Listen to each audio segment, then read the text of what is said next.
pleasant day to you, sir. We are the Group 12, and we will be presenting to you the Chapter 12 of this book titled The Gendered Body. My name is Denise Jem Espedido, and I will be sharing the first part of this chapter. So in this book, it was stated that our body is our own possession and in which we have full control of. Of course, except when it comes to the biological matters. Um, in terms of sexuality, it is something that is rarely openly talked about, and our bodies have been subjected or associated with myth, taboo, and ignorance. So people have developed certain stereotypes wherein men and women should act like this and that stuff. But for the past few decades, a lot of significant changes have been made. People have gone through new surgical procedures, birth controls, and even the rise of internet where it raises awareness to other gender groups to open up and be accepted by other people.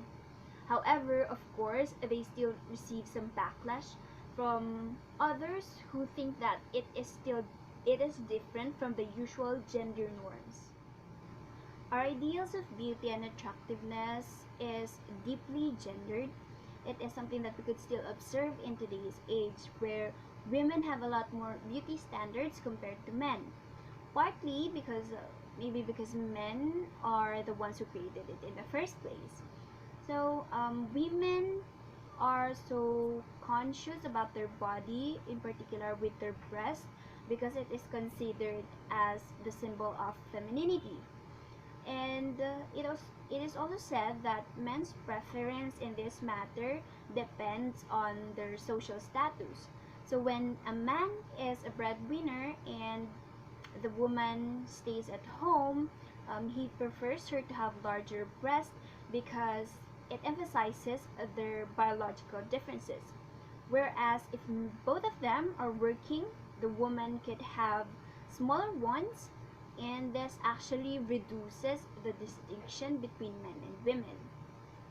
When it comes to the Muslim culture, women are seen to be like innately seductive, so they have to practice what they call burda, wherein they have to cover their body because they it was thought that men are easily tempted. However, in some groups, for example, is the Igorot tribe, which I am a part of, in their early years, women's breasts are actually out in the open, and it wasn't really a big deal because they don't perceive it as something sexual.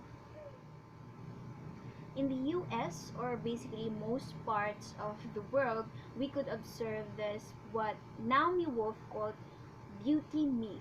It is the unrealistic or unreachable ideal feminine beauty. Because of these ideals, women became so drawn to cosmetics, skincare, diets, surgeries, and so much more.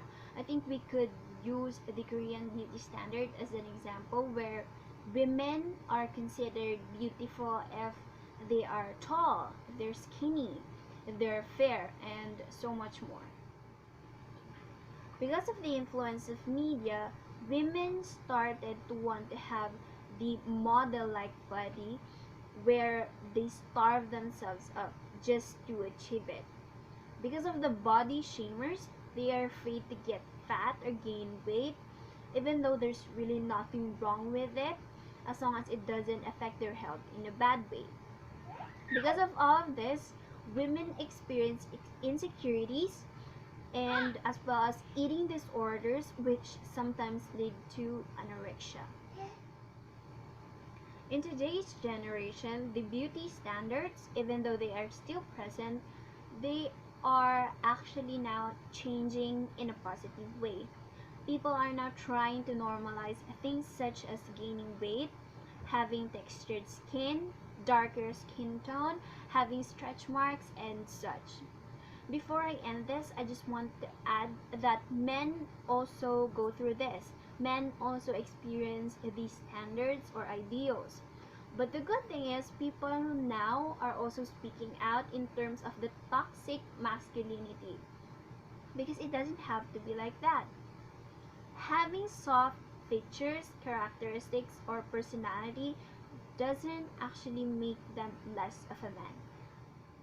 Having a standard is fine, but making it unrealistic or unreachable is actually dangerous. We have to understand the diversity that we have, hence why a certain way might not be suitable for others. It is great to improve yourself, but you have to keep in mind to keep a reality check for you to not get lost on all those standards that the society is telling you.